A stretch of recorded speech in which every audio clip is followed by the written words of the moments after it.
Hello students, welcome back to Blade Learner K12. Myself Mehwish Sadaf and I am here to teach you biology of class 12th. We have already started the second chapter, which is sexual reproduction in flowering plants. In last 3 lectures we had discussed about male and female reproductive system and about pollination. Today we are going to study about outbreeding devices, pollen pistil interaction and artificial hybridization. So let's start with outbreeding devices. Outbreeding devices का क्या मतलब होता है? सबसे पहले इसका मतलब यही होता है कि हमें इस डिवाइसेस को यूज़ करके सेल्फ पॉलिनेशन को रोकना होता है. ठीक है, किसी भी तरह हमें बस सेल्फ पॉलिनेशन को रोकना होता है. तो यहाँ पे टू प्रिवेंट सेल्फ पॉलिनेशन. अब बात ये आती है कि सेल्फ पॉलिनेशन को रोका क्यों जा रहा है. जब सेल्फ पॉलिनेशन इतना ईजिली हो जा रहा है तो फिर इसे रोकने की क्या ज़रूरत है? क्योंकि सेल्फ, यहाँ पे फर्स्ट पॉइंट देखिए आप क्या लिखा हुआ है. Continued self pollination results in inbreeding depression. Inbreeding depression का मतलब होता है, पहले देखिए ये टर्म समझिए. इनब्रीडिंग का मतलब होता है कि अगर हमने सेम ब्रीड्स में क्रॉस करवाई है तो उसको हम लोग इनब्रीडिंग कहते हैं. ठीक है, इनब्रीडिंग की वजह से क्या होता है कि बार बार अगर हम किसी एनिमल में या किसी प्लांट में इनब्रीडिंग करा रहे होते हैं तो एक टाइम के बाद उस एनिमल के अंदर से फिटनेस ख़त्म हो जाती है. किस तरह की फिटनेस की हम लोग यहाँ पे बात कर रहे हैं? Reproductive fitness. Reproductive fitness. Reproductive fitness जो होती है वो रिड्यूस हो जाती है उस इंडिविजुअल की, यानी कि वो इनफर्टाइल हो जाता है. उसकी जो फर्टिलिटी है वो रिड्यूस हो जाती है. ठीक है, वो इंडिविजुअल इनफर्टाइल हो जाता है. ठीक है, तो इसलिए हमें उसके बाद क्या करना होता है? इनब्रीडिंग को रोकना पड़ता है और हमें आउट क्रॉसिंग करानी पड़ती है. ये सारी चीज़ें हम लोग नेक्स्ट भी पढ़ेंगे स्ट्रैटेजीज़ वाले चैप्टर में. फ़िलहाल आप इतना समझ लीजिए, इनब्रीडिंग डिप्रेशन का मतलब यही होता है कि वो इंसान अब जो है रिप्रोडक्टिवली फिट नहीं रहेगा. ठीक है, फर्दर वो रिप्रोड्यूस नहीं कर सकता है. ठीक है, अब बहुत सारे डिवाइसेस हैं जो सेल्फ पॉलिनेशन को प्रिवेंट करते हैं. ठीक है, टू डिस्करेज सेल्फ पॉलिनेशन. सबसे पहले इसमें क्या दिया हुआ है? प्रोटोएंड्रस एंड प्रोटोगाइनस. देखिए कभी कभी क्या होता है कि प्लांट में जनरली ऐसा होता है कि जो पॉलन का रिलीज होता है और जो स्टिग्मा मैच्योर होता है, इन दोनों में जो टाइम होता है ना वो अलग अलग होता है. हमें पता है पॉलिनेशन में क्या होता है, एंथर से पॉलन ग्रेन निकलता है और स्टिग्मा पर आकर लैंड कर जाता है. ठीक है, तो ये जो पॉलन का रिलीज है और स्टिग्मा की जो मैच्योरिटी है, ये दोनों का टाइम अलग अलग होता है. कभी ऐसा होता है कि स्टिग्मा बहुत पहले मैच्योर हो जाता है और पॉलन का रिलीज जो होता है बहुत बाद में होता है. कभी ऐसा होता है कि पॉलन बहुत पहले रिलीज हो जाता है और स्टिग्मा बाद में मैच्योर करता है. तो वही टर्म है यहाँ पे प्रोटोएंड्रस. एंड्रस का टर्म आप समझ गए, यानी कि ये एंथर से रिलेटेड है. इसलिए इसमें क्या होता है, पॉलन जो होता है वो बहुत पहले रिलीज हो जाता है बिफोर स्टिग्मा बिकम्स रिसेप्टिव, यानी कि स्टिग्मा मैच्योर हो उससे पहले ही पॉलन जो है वो रिलीज हो गया, इसलिए इसका नाम क्या हुआ? प्रोटोएंड्रस. नेक्स्ट क्या है? प्रोटोगाइनस. प्रोटोगाइनस है ये. प्रोटोगाइनस में क्या होता है? स्टिग्मा जो होता है, स्टिग्मा बहुत पहले मैच्योर हो जाता है और जो पॉलन का रिलीज है वो बहुत बाद में होता है. Stigma becomes receptive before the release of pollen. ठीक है, समझ गए होंगे ये पॉइंट. नेक्स्ट पॉइंट क्या है? Difference in position of anther and stigma. होता है क्या है कि एंथर और स्टिग्मा, जैसे यहाँ पर अगर एंथर है तो स्टिग्मा जो होगा वो मान लीजिए इस तरह से हो जाए. यहाँ एंथर और स्टिग्मा के पोजीशन में डिफरेंस हो जाए कि पॉलन यहाँ से रिलीज हुआ लेकिन यहाँ पर स्टिग्मा है ही नहीं. स्टिग्मा है, स्टिग्मा की पोजीशन यहाँ है, तो यहाँ से यहाँ पॉलन तो जा नहीं सकता है. तो इस वजह से क्या होता है कि सेल्फ पॉलिनेशन जो इस फ्लावर में नहीं हो सकता है. ठीक है, या फिर कभी कभी ऐसा होता है कि पॉलन बहुत बड़ा हो जाए, स्टिग्मा बहुत छोटा सा यहाँ पे हो जाए, तो फिर तो भी क्या होता है, यानी ये सब क्या है? डिफरेंस है पोजीशन में. इस वजह से सेल्फ पॉलिनेशन नहीं हो सकता है इसमें. ठीक है, सेल्फ पॉलिनेशन यानी ऑटोगेमी को हमें बस रोकना है. यहाँ पर ऑटोगेमी नहीं हो पाएगी. ठीक है, ऑटोगेमी हमने लास्ट के लेक्चर में पढ़ा था. ठीक है, नेक्स्ट इसमें है सेल्फ इनकम्पैटिबिलिटी. सेल्फ इनकम्पैटिबिलिटी जो होती है ये जेनेटिक मैकेनिज्म होता है to prevent autogamy. Genetic mechanism क्या है कि ये नेचुरल प्रोसेस है जिसमें क्या होता है कि कोई भी स्टिग्मा जो है वो सेल्फ पॉलन लेने से रोक देता है. ठीक है, यानी कि अगर उसके ऊपर हमने उसी का पॉलन को डाला तो यहाँ पर वो पॉलन ग्रोथ होगी ही नहीं, पॉलन ट्यूब का ग्रोथ नहीं होगा, यहाँ फर्दर कोई प्रोसेस होगी ही नहीं, स्टिग्मा जो है उसको रिजेक्ट कर देता है, ठीक है। सेल्फ पॉलन को स्टिग्मा खुद ही रिजेक्ट कर देता है, हमें उसमें कुछ करने की ज़रूरत नहीं होती है, ठीक है। तो यही क्या है, सेल्फ इनकम्पैटिबिलिटी, यानी genetic mechanism to prevent autogamy, ठीक है। इसमें जो सेल्फ पॉलन होता है वो रिजेक्ट हो जाता है स्टिग्मा के थ्रू। नेक्स्ट इसमें क्या है, production of unisexual flowers prevent autogamy. Unisexual flower का मतलब होता है कि मेल फ्लावर अलग होगा और फीमेल फ्लावर अलग होगा, मेल और फीमेल फ्लावर अलग अलग प्लांट में होंगे, ठीक है। तो ये अगर मेल फ्लावर अलग होगा, फीमेल फ्लावर अलग होगा, तो जाहिर सी बात है उसमें ऑटोगेमी तो हो ही नहीं सकती है, ठीक है। ऑटोगेमी के लिए क्या था कि सेम फ्लावर में ऑटोगेमी हो सकती है, ठीक है। सेम फ्लावर में मतलब यहाँ पर एंथर होगा, यहाँ स्टिग्मा होगा, तभी ऐसा हो सकता है ना। अब फ्लावर ही अलग है तो उसमें ऑटोगेमी कभी नहीं होगी, तो production of unisexual flowers prevents autogamy, ठीक है। नेक्स्ट इसमें क्या लिखा हुआ है, नेक्स्ट इसमें है कि in monoecious condition only autogamy is prevented not geitonogamy. देखिए, only autogamy is prevented not geitonogamy. देखिए, मोनोइशियस कंडीशन किसको कहते हैं हम लोग, कि सेम प्लांट में अगर हमें मेल फ्लावर और फीमेल फ्लावर दोनों प्रेजेंट है तो उसको हम लोग मोनोइशियस कंडीशन कहते हैं। ध्यान से सुनिए, क्या कहा है मैंने, सेम प्लांट में, सेम प्लांट में, सेम फ्लावर में नहीं कहा है, सेम प्लांट में अगर मेल और फीमेल रिप्रोडक्टिव ऑर्गन दोनों प्रेजेंट है तो उसमें क्या होगा, आप ऑटोगेमी को तो रोक सकते हैं, क्योंकि ऑटोगेमी का मतलब होता है कि वो सेम फ्लावर में होना चाहिए। ऑटोगेमी का मतलब होता है कि सेम फ्लावर में होना चाहिए, ठीक है, सेम फ्लावर में, यानी कि वहाँ वही का पॉलन उसी का स्टिग्मा। लेकिन यहाँ पर क्या होगा, हो सकता है इसका पॉलन हो और इसका स्टिग्मा हो, ठीक है, इसका पॉलन हो और इसका स्टिग्मा हो। तो इसमें हमने ऑटोगेमी को तो रोक दिया, लेकिन जीटोनोगेमी को तो हमने नहीं रोका, ठीक है। और जीटोनोगेमी के बारे में मैंने क्या बताया था आपको, कि ये फंक्शनली तो क्रॉस पॉलिनेशन होता है, लेकिन जेनेटिकली ये सेल्फ पॉलिनेशन ही होता है, क्योंकि जो पॉलन है वो सेम प्लांट से ही हमें मिल रहा है, ठीक है। इसलिए मोनोइशियस कंडीशन में हम लोग ऑटोगेमी को रोक सकते हैं, लेकिन जीटोनोगेमी को नहीं रोक सकते हैं। अगेन इसका एग्जाम्पल बहुत ही इंपॉर्टेंट है, जैसे कि कैस्टर, मेज, कोकोनट एंड बैरली, ठीक है, एटसेट्रा। नेक्स्ट इसमें क्या है कि in dioecious condition both autogamy and geitonogamy is prevented. तो डाइशियस कंडीशन में क्या होता है कि जो मेल और फीमेल रिप्रोडक्टिव ऑर्गन है वो डिफरेंट प्लांट में प्रेजेंट होता है, डिफरेंट प्लांट पर प्रेजेंट होता है मेल और फीमेल रिप्रोडक्टिव ऑर्गन। तो इसमें कोई चांस ही नहीं है कि ऑटोगेमी हो सके और जीटोनोगेमी हो सके, ठीक है। यानी कि ये मेल फ्लावर हो, ये मेल प्लांट है और ये फीमेल प्लांट है, ठीक है। तो यहाँ से पॉलन आएगा, यहाँ आएगा, ठीक है। तो ये दोनों प्लांट ही अलग हो गया, ठीक है। तो इसमें ये जीटोनोगेमी भी नहीं है, ये ऑटोगेमी भी नहीं, ये क्या है, जीनोगेमी, ठीक है। अगर आपने टाइप्स ऑफ पॉलिनेशन अच्छे से पढ़ा है तो आपको ये टर्म सब समझ में आ रहा होगा। ये क्या है, जीनोगेमी, जिसमें डिफरेंट प्लांट ही डिफरेंट हो जाता है, ठीक है। इसका एग्जाम्पल क्या है, most common is papaya, papaya then date palm and mulberry, ठीक है। एग्जाम्पल अगेन वेरी इंपॉर्टेंट, ठीक है। ये समझ गए होंगे आप लोग आउटब्रीडिंग डिवाइसेस।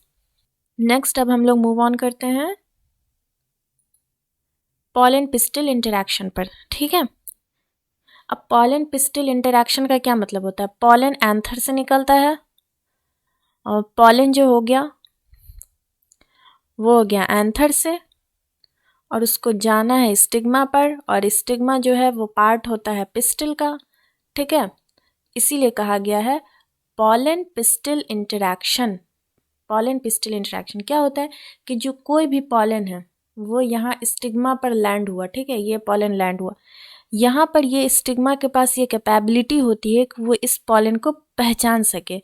वो ये देखना चाहती है कि ये पॉलन जो है, इस पॉलन में कोई भी पॉलन यहाँ स्टिग्मा पर लैंड होता है तो यहाँ पर स्टिग्मा जो है वो ये रिकॉग्नाइज करती है कि ये कंपैटिबल पॉलन है या नहीं। कंपैटिबल का मतलब होता है राइट पॉलन, ठीक है। कंपैटिबल पॉलन है या इनकम्पैटिबल पॉलन है, अगर राइट पॉलन है तो वो पॉलन यहाँ से पॉलन ग्रेन को अंदर भेजती है, फिर फर्दर पॉलन ग्रेन का डेवलपमेंट होता है, पॉलन ट्यूब वगैरह का ग्रोथ होता है, ठीक है। अगर ये पॉलन रॉन्ग निकला तो यहाँ से ही रिजेक्ट हो जाता है, ठीक है, ये पॉलन फर्दर अंदर जाता ही नहीं है, ठीक है। अब ये क्यों देखना चाहती है कि ये राइट पॉलन है, यानी हो सकता है कि यहाँ पर किसी दूसरी स्पीशीज़ का पॉलन ग्रेन आ गया हो, ठीक है, तो ये रोक देगी। हो सकता है कि यहाँ पर सेल्फ इनकम्पैटिबल पॉलन आ जाए, ठीक है, ये केस कौन सा आ गया, सेल्फ इनकम्पैटिबिलिटी, जिसमें वो सेल्फ पॉलन को रिजेक्ट करती है, ठीक है। अगर इस तरह का पॉलन, अगर ये इस तरह का प्लांट हो गया ये, जिसमें ये सेल्फ पॉलन को लेने से रिजेक्ट करता है, तो यहाँ पे क्या हो जाएगा, इस पॉलन को ये अंदर नहीं आने देगा, ठीक है। तो यही चीज़ होता है पॉलन पिस्टिल इंटरैक्शन, यानी कि पॉलन का deposition on stigma until pollen tube इंटर्स the ovules. इस प्रोसेस को क्या कहते हैं, पॉलन पिस्टिल इंटरैक्शन, कि जब जहाँ से पॉलन डिपॉजिट होता है स्टिग्मा पर और कहाँ तक, जब तक पॉलन ट्यूब ओव्यूल तक एंटर ना कर जाए, इस पूरे प्रोसेस को कहते हैं पॉलन पिस्टिल इंटरैक्शन, ठीक है। नेक्स्ट अब इसमें है, देखिए यहाँ पे क्या लिखा हुआ है, ये पूरा मैंने यहाँ पे लिख दिया है कि events from pollen deposition on stigma until pollen tube enters the ovule, ovule तक जब तक एंटर ना कर जाए, इस पूरे प्रोसेस को क्या कहते हैं, pollen pistil interaction. Pollen pistil interaction जो होता है ये डायनामिक प्रोसेस होता है। डायनामिक मतलब क्या है, दो, ठीक है, डायनामिक प्रोसेस होता है जिसमें सबसे पहले पॉलन को रिकॉग्नाइज किया जाता है कि पॉलन जो है वो किस तरह का पॉलन है, कंपैटिबल पॉलन है या इनकम्पैटिबल पॉलन है, ठीक है। और उसके बाद क्या किया जाता है,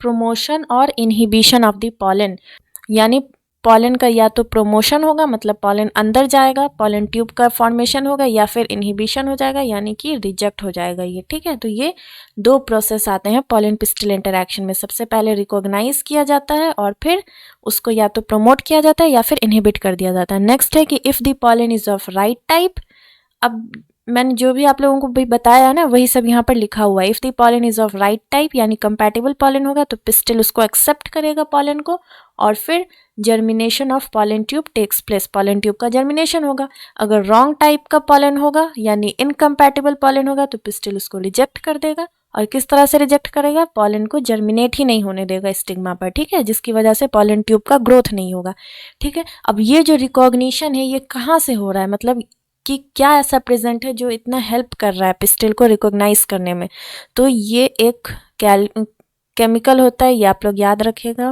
boron calcium inositol sugar complex, ठीक है। ये केमिकल जो है हेल्प करता है पिस्टिल को रिकॉग्नाइज करने में कि ये पॉलन किस तरह का है, राइट पॉलन है या रॉन्ग पॉलन है, ठीक है। राइट पॉलन रॉन्ग पॉलन आप लोग समझ गए होंगे। रॉन्ग पॉलन उसी को कहेंगे अगर वो डिफरेंट स्पीशीज़ का हो गया या फिर सेल्फ इनकम्पैटिबिलिटी वाला केस आ जाए तब, ठीक है। अब यहाँ पर ये दूसरी चीज़ लिखी हुई है कि कुछ प्लांट में पॉलन ग्रेन जो होते हैं वो टू सेल्ड स्टेज पर शेड कर जाते हैं, यानी कि वेजिटेटिव एंड जेनरेटिव।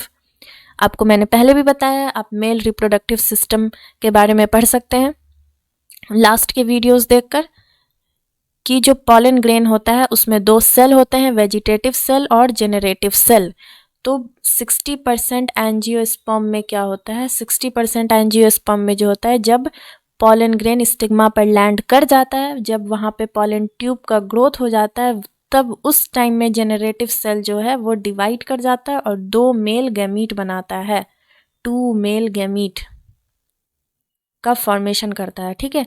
तो 60% एंजियोस्पर्म में क्या होता है कि पॉलन ग्रेन जो होता है वो 2 सेल्ड स्टेज पर ही शेड कर जाता है, कौन सा, वेजिटेटिव और जेनरेटिव, और कुछ में क्या होता है यानी रिमेनिंग 40% में ये 3 सेल्ड स्टेज पर शेड करता है, यानी vegetative cell and 2 male gamete. 3 cell का क्या मतलब हो गया, एक तो वेजिटेटिव सेल होगा और जेनरेटिव सेल तो अब डिवाइड कर चुका है, तो 1 + 2 मिलके हो गया 3, ठीक है।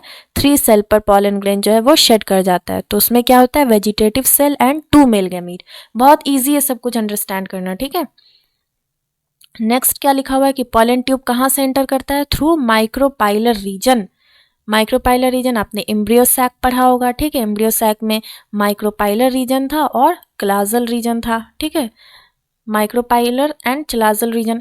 अब मैंने बताया था आपको कि कहीं पर भी आप कुछ भी बना दें, बस टर्म्स याद रखें कि क्या होता है। यहाँ पे मैंने आपको बताया था ABC इस तरह से याद रखने के लिए कि ये एंटीपोडल सेल है, ये बेसल सेल है, चलाजल एंड पे होगा। माइक्रोपाइलर पे यहाँ पे 2 साइनर्जिड होते हैं, एक एग सेल होता है, ठीक है। अब पॉलन ग्रेन को तो पहुंचना है एग सेल के पास, तो वो आएगा किधर से, माइक्रोपाइलर रीजन से आएगा, ठीक है। माइक्रोपाइलर रीजन में एंटर करने के लिए उसको साइनर्जिड के अंदर से होते हुए इस एग सेल के पास आना होगा, ठीक है। तो क्या लिखा हुआ है, pollen tube enters the ovule through micropylar reason and enters one of the साइनर्जिड्स। यहाँ पे आपको पता है फिलीफॉर्म अपैरेटस होता है, फिलीफॉर्म अपैरेटस जो गाइड करता है पॉलन ट्यूब को अंदर जाने में, ठीक है। सब कुछ क्लियर हो गया होगा आप लोगों को। अब नेक्स्ट हम लोग मूव ऑन करते हैं लास्ट टॉपिक पर, जो कि है आर्टिफिशियल हाइब्रिडाइजेशन। देखिए ये आर्टिफिशियल हाइब्रिडाइजेशन है क्या। आर्टिफिशियल हाइब्रिडाइजेशन जो होता है ये क्रॉप इम्प्रूवमेंट प्रोग्राम होता है। देखिए यहाँ लिखा हुआ है ना, crop improvement programme in which desired pollen grain is used. अब इसमें होता है क्या कि बहुत दफ़ा हम चाहते हैं कि नहीं एप्पल का प्लांट इस तरह से हो। देखिए जैसे मैं एप्पल का एग्जांपल लें कि एप्पल हम इस तरह चाहते हैं कि वो एप्पल जो हो वो बड़ा भी हो, इसके अलावा वो बहुत लाल भी हो और बहुत ज़्यादा मीठा भी हो, ठीक है। अब जो नेचुरल एप्पल मिलता है उसमें रेयरली ये 3 क्वालिटीज़ एक साथ मिल सकती हैं, वरना होता क्या है अगर वो बहुत लाल है तो वो बहुत छोटा होगा, अगर वो बहुत बड़ा है तो खट्टा हो सकता है, ठीक है। तो हम क्या चाहते हैं कि ये तीनों क्वालिटीज़ हमें एक ही एप्पल में मिले, ठीक है। तो हम क्या करेंगे उसमें डिज़ायर्ड पॉलन ग्रेन का यूज़ करेंगे, ठीक है। अब पॉलन ग्रेन जो है हम लोग स्टोर करके भी रखते हैं, आप जानते हैं मैंने पहले भी आप लोगों को पढ़ाया, -196 डिग्री सेल्सियस पर इसको स्टोर करके रखा जाता है, पॉलन बैंक्स होते हैं, ठीक है। तो हम लोग डिजायर्ड पॉलन ग्रेन को स्टिग्मा पर लैंड करवाएंगे, ठीक है। इसी प्रोसेस को कहा जाता है आर्टिफिशियल हाइब्रिडाइजेशन। और देखिए हमने एप्पल की क्वालिटीज़ को इम्प्रूव की, इसलिए इसको कहा गया क्रॉप इम्प्रूवमेंट प्रोग्राम, ठीक है। अब इस टेक्निक को कैसे यूज़ करते हैं, 2 तरीके से यूज़ करते हैं। पहला होता है इमैस्क्यूलेशन एंड दूसरा होता है बैगिंग। इमैस्क्यूलेशन का मतलब होता है removal of anther from the floral bud. Emasculation मतलब होता है रिमूवल ऑफ एंथर, ठीक है। अब देखिए अगर अब देखिए यहाँ पे लिखा हुआ है ना mainly done when flower is bisexual. Obvious सी बात है, अगर कोई फ्लावर बाइसेक्सुअल होगा, बाइसेक्सुअल फ्लावर का क्या मतलब हो गया कि उसमें मेल और फीमेल रिप्रोडक्टिव ऑर्गन दोनों प्रेजेंट हैं, ठीक है।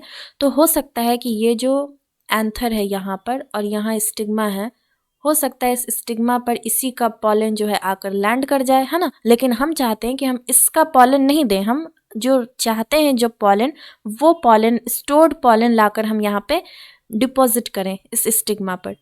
तो उसके लिए हमें क्या करना पड़ेगा, इस एंथर को यहाँ से हटाना पड़ेगा, ठीक है, इस फ्लावर में से। तो इसी एंथर के मतलब यहाँ एंथर, इस एंथर के ही रिमूवल को हम लोग इमैस्क्यूलेशन कहते हैं, ठीक है। और ये कहाँ किया जाता है, जब फ्लावर बाइसेक्सुअल होता है। यूनिसेक्सुअल फ्लावर में इसे करने की कोई ज़रूरत नहीं है, क्योंकि वहाँ मेल और फीमेल रिप्रोडक्टिव ऑर्गन अलग अलग होते हैं, ठीक है। नेक्स्ट क्या है इसमें, बैगिंग। बैगिंग क्या होता है, बैगिंग नाम से ही लग रहा है आपको कि बैग से कुछ कवर करना है इसको, ठीक है। तो emasculated flowers are covered with a bag, और वो बैग किसका बना होता है, बटर पेपर का, to prevent contamination of stigma with unwanted pollen. अब जैसे यही बाइसेक्सुअल फ्लावर है, ठीक है, हमने क्या किया, एंथर को हटा दिया यहाँ से। अब ये स्टिग्मा हमारा ओपन है, तो जब तक हम कोई पॉलन लाकर इस पर डिपॉजिट करें, उससे पहले हो सकता है कि कोई और पॉलन ग्रेन आकर इस पर लैंड कर जाए। तो इस वजह से बैगिंग जो की जाती है वो इसकी की जाती है, स्टिग्मा की जाती है, ठीक है। तो हम क्या करते हैं, इस स्टिग्मा को एक बैग से कवर कर देते हैं। ये स्टिग्मा है हमारा, यहाँ पर इस स्टिग्मा को हम लोग एक बैग से कवर कर देते हैं, ठीक है। अब यहाँ पर क्या होगा, ये बिल्कुल सेफ है, यहाँ पर कोई भी अनवांटेड पॉलन आकर यहाँ पे लैंड नहीं कर सकता है, ठीक है। इसी को हम लोग बैगिंग कहते हैं। और बैगिंग जो है वो यूनिसेक्सुअल और बाइसेक्सुअल दोनों फ्लावर में किया जाता है, ठीक है। अब समझ गए होंगे कि स्टिग्मा ओपन तो दोनों में रह सकता है ना, चाहे वो यूनिसेक्सुअल हो या फिर बाइसेक्सुअल फ्लावर हो, ठीक है। दोनों में ही हमें बैगिंग करनी पड़ेगी, लेकिन इमैस्क्यूलेशन में एंथर को हटाना है, इसलिए वो सिर्फ बाइसेक्सुअल में होगा। और बैगिंग में स्टिग्मा को कवर करना है तो वो दोनों में होगा, यूनिसेक्सुअल हो या फिर बाइसेक्सुअल हो, ठीक है। तो यहाँ पर नेक्स्ट क्या लिखा हुआ है कि bagging has to be done in both unisexual and bisexual flower. क्यों की जाती है, ताकि हम स्टिग्मा को अनवांटेड पॉलिन्स के डिपोजिशन से बचा सकें, ठीक है। यहाँ पे कंटामिनेशन का वर्ड यूज़ हुआ है। और फिर नेक्स्ट है कि flower is rebagged after dusting with desirable pollen. जब हम लोग स्टिग्मा पर डिजायर्ड पॉलन को डिपॉजिट करा देते हैं तो उसके बाद हम लोग फ्लावर को रीबैग कर देते हैं। ठीक है, यहाँ पर जैसे ये स्टिग्मा है, पहले हमने बैगिंग कर रखी थी, अब हमने यहाँ पे पॉलन डाल दिया, इसको हम लोग फिर से रीबैग कर देंगे। ठीक है, ताकि फिर कोई दूसरा पॉलन यहाँ पे एंटर ना कर सके। कब तक? जब तक कि यहाँ पर फर्दर सब कुछ हो ना जाए, यानी फर्टिलाइजेशन हो ना जाए, तब तक इसको रीबैग्ड ही रखते हैं। ठीक है, टिल फर्टिलाइजेशन। समझ गया? एक चीज़ मैंने वहाँ पर पीछे आप लोगों को बताई नहीं कि ये जो पॉलन ट्यूब होता है ना, ये एंटर करता है through one of the germ pores. Germ pores के बारे में आप लोगों को पता होगा। जर्म पोर्स क्या बताया था मैंने कि जो पॉलन ग्रेन होता है, पॉलन ग्रेन जो होता है उसके बाहर में एक्साइन होता है, 2 लेयर होती है, एक्साइन और एंटाइन। बाहर एक्साइन जो होता है वो डिसकंटिन्यूअस लेयर होता है, स्पोरोपोलेनिन का बना हुआ होता है। स्पोरोपोलेनिन, जहाँ जहाँ स्पोरोपोलेनिन एब्सेंट होता है वहाँ पर एक गैप बन जाता है, और उस गैप का नाम ही क्या हो जाता है, मतलब आप समझ लीजिए पोर बन जाता है। उसी पोर को हम लोग जर्म पोर्स कहते हैं, और पॉलन ट्यूब जो है वो इसी जर्म पोर्स से होकर निकलती है। ठीक है, इसी जर्म पोर्स से होकर निकलती है पॉलन ट्यूब। ठीक है, इसीलिए लिखा हुआ है कि pollen tube enters through one of the germ pores. ठीक है, पॉलन ट्यूब एंटर्स कहिए या पॉलन ट्यूब का ग्रोथ जो होता है, यानी बाहर जो निकलना है पॉलन ट्यूब को, वो इसी एक जर्म पोर्स के थ्रू ही वो बाहर निकलेगा। ठीक है, तो आई होप कि आप लोगों को सब कुछ समझ में आ गया होगा और ये वीडियो पसंद आया होगा। तो फिर मिलते हैं नेक्स्ट वीडियो में, तब तक के लिए stay tuned. Okay, bye bye, thank you.